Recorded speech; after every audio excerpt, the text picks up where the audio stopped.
Hello and welcome दोस्तों, मेरा नाम है राहुल मिश्रा और आज स्टार्ट करने वाले हैं हम क्लास 12 की पॉलिटिकल साइंस का एक और न्यू चैप्टर जिसका नाम है united nation and its organisation. जैसा कि आपको पता है 2020 और 21 के सेशन में सीबीएसई के द्वारा आपके सिलेबस में कुछ चेंजेस किया गया था, जिसमें कुछ नए टॉपिक्स को ऐड किया गया था, कुछ पुराने टॉपिक्स को डिलीट भी किया गया था और साथ ही साथ कुछ चैप्टर्स के नाम भी बदले गए थे।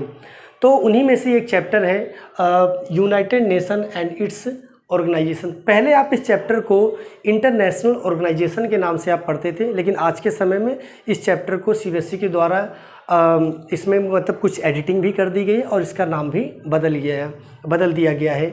जिनमें में से कुछ नए टॉपिक्स भी आपको इस चैप्टर में पढ़ना है, जैसे यूनेस्को, यूनिसेफ, WHO, इस तरह की कुछ संस्थाओं को क्या किया गया आपके इस चैप्टर में ऐड किया गया है। तो चलिए दोस्तों, फिर हम इसको स्टार्ट करते हैं और टॉपिक वाइज चीज़ों को कवर करते हैं।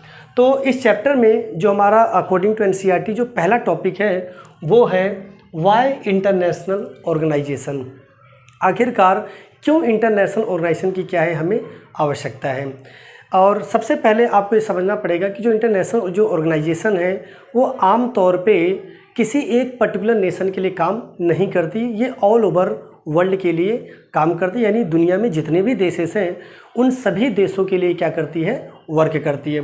फॉर एग्ज़ाम्पल, जैसे किसी स्टेट को चलाने के लिए स्टेट गवर्नमेंट की आवश्यकता होती है, देश को चलाने के लिए सेंट्रल गवर्नमेंट की आवश्यकता होती है, वैसे ही इंटरनेशनल वर्ल्ड को चलाने के लिए एक ऐसे ही इंटरनेशनल ऑर्गेनाइजेशन की क्या होती है, आवश्यकता होती है। तो इस वजह से हमें कह सकते हैं कि हमें इस वर्ल्ड को मैनेज करने के लिए या फिर इसको सिस्टमेटिक तरीके से रन करने के लिए किसी न किसी तरह की इंटरनेशनल ऑर्गेनाइजेशन की क्या होती है, आवश्यकता होती है। कई बार कुछ बिग प्रॉब्लम्स होती हैं, कई बार बिग सिचुएशंस आ जाती हैं, जिनमें क्या होता है कि वो सिचुएशंस किसी एक पर्टिकुलर नेशंस के द्वारा सॉल्व नहीं किया जा सकता। तो उसमें क्या होता है कि हमें एक ऐसी संस्था की क्या होती है, आवश्यकता होती है, उस प्रॉब्लम को या फिर उस सिचुएशन को क्या कर सके, इंटरनेशनल लेवल पे मैनेज कर सके। फॉर एग्जांपल, जैसे आज के समय में ग्लोबल वार्मिंग जो है एक मेजर चैलेंज बना हुआ है पूरी दुनिया के लिए। तो क्या ग्लोबल वार्मिंग जो चैलेंज है, क्या किसी एक पर्टिकुलर नेशंस के द्वारा उसको मैनेज किया जा सकता है? तो शायद आपका आंसर होगा नो। क्योंकि सपोज़ अगर कोई एक देश रोज़ाना पेड़ पौधे लगा रहा है, ग्रीनरी फॉर्म कर रहा है, तो क्या इससे जो वर्ल्ड पे जो ग्लोबल वार्मिंग का जो खतरा मंडरा रहा है, क्या इसको मैनेज किया जा सकता है? बिल्कुल भी नहीं किया जा सकता है। इसमें सभी की भागीदारी या फिर सभी देशों के गवर्नमेंट्स की क्या है, ये जिम्मेदारी है, तभी इस प्रॉब्लम पे क्या किया जा सकता है, निजात किया जा सकता है। साथ ही साथ और कुछ उदाहरण लेते हैं जिसमें आपका टेररिज्म भी शामिल है। बहुत से ऐसे दुनिया के देश हैं जहाँ पे टेररिज्म एक मेजर चैलेंज बना हुआ है। कुछ ऐसे एपिडेमिक्स भी है। अगर आप नज़र दौड़ाएं 70s 80s के पीरियड में, तो उस दौर में प्लेग जैसी महामारी फैली थी। अगर हम आज के समय में देखें तो कोरोना जैसी एक महामारी फैली हुई है। तो यह जो कोरोना है, क्या किसी एक पर्टिकुलर नेशंस के द्वारा इसको मैनेज किया जा सकता है? बिल्कुल भी नहीं किया जा सकता है। यहाँ पे सभी देशों को मिल के कार्य करना होगा, जिस वजह से कोरोना से क्या किया जा सकता है, फाइट किया जा सकता है। लेकिन यह पॉसिबल तभी होगा जब कोई न कोई इंटरनेशनल ऑर्गेनाइजेशन के द्वारा इसको सिस्टमेटिक तरीके से क्या किया जा रहा होगा, मैनेज किया जा रहा होगा। तो जो इंटरनेशनल जो ऑर्गेनाइजेशन होता है वो इन्हीं बिग सिचुएशंस को मैनेज करने के लिए हमें इसकी क्या होती है, रिक्वायरमेंट होती है। कई बार क्या होता है, दो या दो से अधिक देशों के बीच में सिविल जैसे वार सिचुएशंस क्रिएट हो जाती है, युद्ध जैसी परिस्थितियाँ तैयार हो जाती है।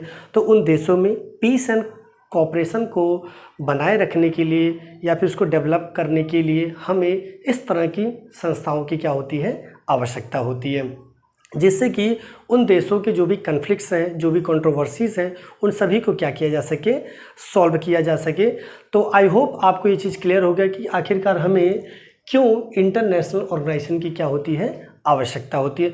आइए इसी चीज़ को हम पॉइंट टू पॉइंट चीज़ों को समझते हैं, जिससे कि आपको चीज़ें बेहतर तरीके से क्या हो जाए, क्लियर हो जाए। ठीक है दोस्तों, तो जैसे मैंने बताया international organisation work for all nation, not for a particular nation. ठीक है दोस्तों, कि जो इंटरनेशनल जो ऑर्गेनाइजेशन है, ठीक है दोस्तों, it is work for the all nation. यह सभी देशों के लिए क्या करती है, वर्क करती है, ना कि सिर्फ एक पर्टिकुलर नेशन के लिए।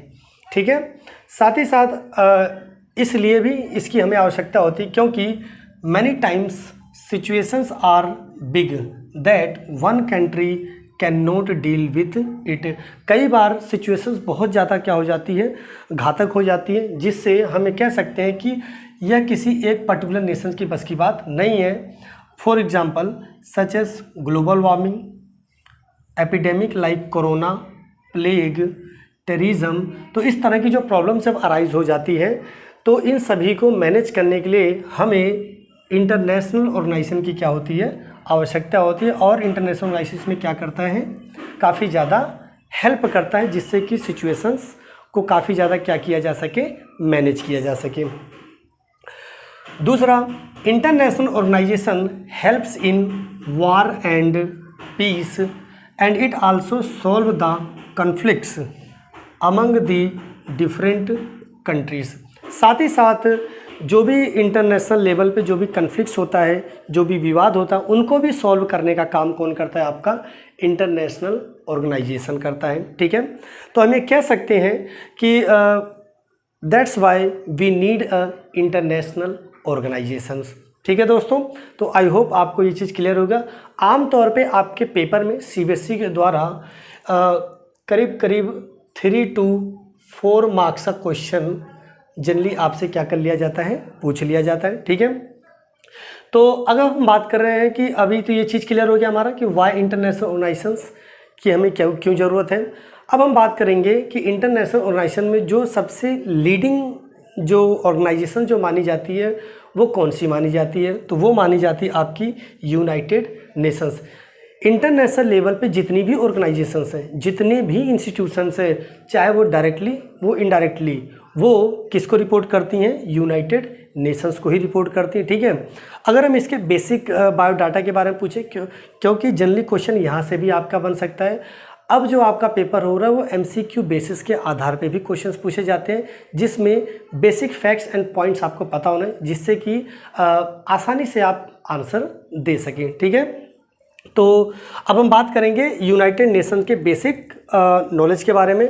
तो जो यूनाइटेड नेशन है इसको इस्टेब्लिश कब किया गया था दोस्तों, 24 अक्टूबर 1945 को इसको क्या किया गया था, इस्टेब्लिश किया गया था। और अगर हम इसके हेडक्वार्टर की बात करें तो इसका जो हेडक्वार्टर है वो है आपका न्यूयॉर्क में। और आज के समय में अगर हम बात करें कि यूनाइटेड नेशंस के टोटल मेंबर कितने हैं, तो इसके मेंबरों की जो संख्या है वो है 193। और अगर हम बात करें जो लेटेस्ट नेशन है आज के समय में जो यूनाइटेड नेशन का जो हिस्सा बना है वो है दोस्तों आपका साउथ सूडान। ठीक है, तो जो यूनाइटेड नेशन का जो लेटेस्ट मेंबर आज के समय में जो माना जा रहा है वो कौन माना जा रहा है, आपका साउथ सूडान माना जा रहा है। यह 2011 में यूनाइटेड नेशन का क्या बना था, मेंबर बना था। एक्चुअली सूडान एक जो देश है जो कि अफ्रीका देश माना जाता है, वहाँ पे इंटरनली क्या हो गए थे, सिविल वार जैसी स्थितियाँ हो गई थी, हालात वहाँ पे बहुत ज़्यादा क्या हो गए थे, ख़राब हो गए थे। परिणाम स्वरूप 13 जुलाई 2011 को यह एक नया देश बना और साथ ही साथ इसने यूनाइटेड नेशंस की क्या कर ली, मेंबरशिप भी ज्वाइन कर लिया। ठीक है, तो अगर कई बार जनरली पेपर में आपसे क्वेश्चन यह भी पूछ लिया जाता है कि प्रेजेंट में यूनाइटेड नेशन का सेक्रेटरी जनरल कौन है। जो यूनाइटेड नेशन होता है उसका जो हेड ऑफ द पर्सन होता है उसको हम सेक्रेटरी जनरल के नाम से जानते हैं। जो आज के समय में है वो है एंटोनियो ग्यूटेरेस हैं, जो कि पुर्तगाल के रहने वाले हैं और आज के समय में यूनाइटेड नेशन के क्या माने जाते हैं, सेक्रेटरी जनरल माने जाते हैं। सवाल यहाँ पे यह भी बन जाता है, कई बार पेपर में पूछ लिया जाता है कि जो यूनाइटेड नेशन जो संस्था है उनमें ऑफिशियली तौर पे कितने भाषाओं का इस्तेमाल किया जाता है या फिर किन किन भाषाओं का इस्तेमाल किया जाता है। तो मुख्य तौर पे इंटरनेशनल ऑर्गेनाइजेशन में या फिर हम कहें यूनाइटेड नेशन में 6 ऑफिशियल लैंग्वेज को क्या किया जाता है, इस्तेमाल किया जाता है, जिनमें में से आपका शामिल है French, Russian, Arabic, English, Chinese and last one is Spanish. तो इन भाषाओं का ऑफिशियली तौर पे यूनाइटेड नेशन में क्या किया जाता है, इस्तेमाल किया जाता है। आई होप दोस्तों आपको ये चीज़ क्लियर होगी। तो चलिए हम नेक्स्ट टॉपिक की ओर बढ़ते हैं। अब हम बात करेंगे इवोल्यूशन ऑफ यूनाइटेड नेशन कि यूनाइटेड नेशन की स्थापना कैसे हुई और किस तरह से यूएनओ उभर के सामने आया आज के समय में। तो आम तौर पे अगर हम बात करें यहाँ से जो CBSE जो क्वेश्चन बनाता है वो नॉर्मली 4 to 5 मार्क्स का क्वेश्चन आमतौर पे आपसे पूछ लिया जाता है और MCQ बेसिस के भी आधार पे यहाँ से क्वेश्चन बनता ही बनता है। तो जो हमारा अभी का जो टॉपिक है वो है evolution of the United nation. जैसा कि आपको पता है दोस्तों, जो फर्स्ट वर्ल्ड वार हुआ था आपका 1914 से लेके 1918 तक हुआ था। तो इस फर्स्ट वर्ल्ड वार में लाखों की तादाद में लोग क्या हुए थे, मारे गए थे। कई सारे देश इस वर्ल्ड वार का क्या थे, हिस्सा थे, जिस वजह से सभी देशों को लगा कि एक ऐसी संस्था होनी चाहिए जो सभी देशों के सिचुएशंस पे, उनके मूवमेंट पे क्या कर सके, नज़र रख सके और इस तरह की घटनाएं विश्व में दोबारा से न हो सके। उसके लिए उन सभी देशों ने मिल के लीग ऑफ नेशन की क्या करी थी, स्थापना करी थी। ठीक है, तो जैसा मैंने बताया कि ending of the first world war जो कि कब से कब तक हुआ था, 1914 से लेकर 1918 तक हुआ था। तो यह युद्ध जब ख़त्म हुआ तो दुनिया के अधिकांश देशों ने मिलके किसकी स्थापना करी, लीग ऑफ नेशन की स्थापना करी। League of nation was establish but it was failed to stop second world war, जो कि कब से कब तक हुआ आपका 1939 से लेकर 1945 तक हुआ था।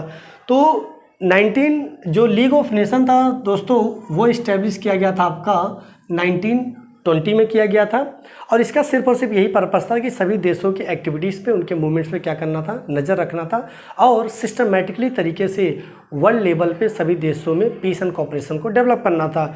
लेकिन 1939 पीरियड आते आते यह जो लीग ऑफ नेशन था वो सेकेंड वर्ल्ड वार को रोकने में पूरी तरह से क्या रहा, नाकाम रहा।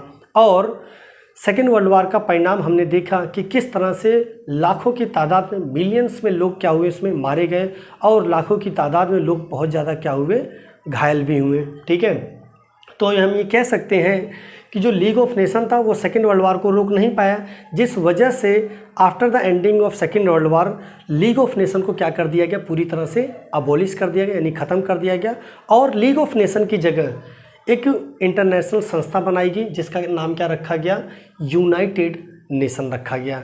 तो हमें सीधा सा मतलब है यहाँ पे है कि during the second world war many people died and bounded. Bounded का मतलब होता है जब पूरी तरह से डिसेबल्ड हो जाना या फिर बहुत ज़्यादा चोटिल होना। ठीक, in this war then ever before, जो कि ऐसा घातक मानव के इतिहास में कभी ऐसा युद्ध नहीं हुआ था। ठीक है, जिसमें लाखों की तादाद में लोग क्या किए थे, मारे गए थे और घायल भी हुए थे। और इसी लीग ऑफ नेशन का ही परिणाम है यूनाइटेड नेशन वाज फाउंडेड और अंततः लीग ऑफ नेशन को क्या कर दिया गया, अबोलिश कर दिया गया और उसकी जगह किसको इस्टेब्लिश कर दिया गया, यूनाइटेड नेशन को इस्टेब्लिश कर दिया गया। तो हम ये कह सकते हैं united nation is consider as the successor of the league of nation. तो जो यूनाइटेड नेशन है वो क्या है, लीग ऑफ नेशन का ही एक तरह से उत्तराधिकारी माना जा सकता है। तो जो यूनाइटेड नेशन है वो कोई नया नहीं है, वो एक तरह से आप कह सकते हो कि लीग ऑफ नेशन का ही एक फॉर्म है। फ़र्क सिर्फ इतना है कि after the ending of second world war जो यूनाइटेड नेशन था इसको मोर पावरफुल बना दिया गया, मोर अथॉरिटेटिव बना दिया गया और साथ ही साथ इसकी अपनी सिक्योरिटी काउंसिल भी बना दी। इसका मतलब ये था कि अब इसके पास यानी यूनाइटेड नेशन के पास अपनी खुद की आर्मी भी होगी जो कि हर देशों की अपनी रिजर्व आर्मी का वो क्या कर सकता था, इस्तेमाल कर सके। तो यहाँ पे सीधा सा मतलब यही है कि यूनाइटेड नेशन का जो इवोल्यूशन हुआ वो किसके बेसिस पे हुआ, आपका लीग ऑफ नेशन के बेसिस पे इसको क्या किया गया, इस्टेब्लिश किया गया। तो लीग ऑफ नेशन जैसा मैंने बताया कि 1920 में इसको क्या किया गया था, इस्टेब्लिश किया गया था और इसी का ही जो सक्सेसर माना गया वो कौन माना गया दोस्तों, आपका यूनाइटेड नेशन, जिसको कब इस्टेब्लिश किया गया, 24 अक्टूबर 1945।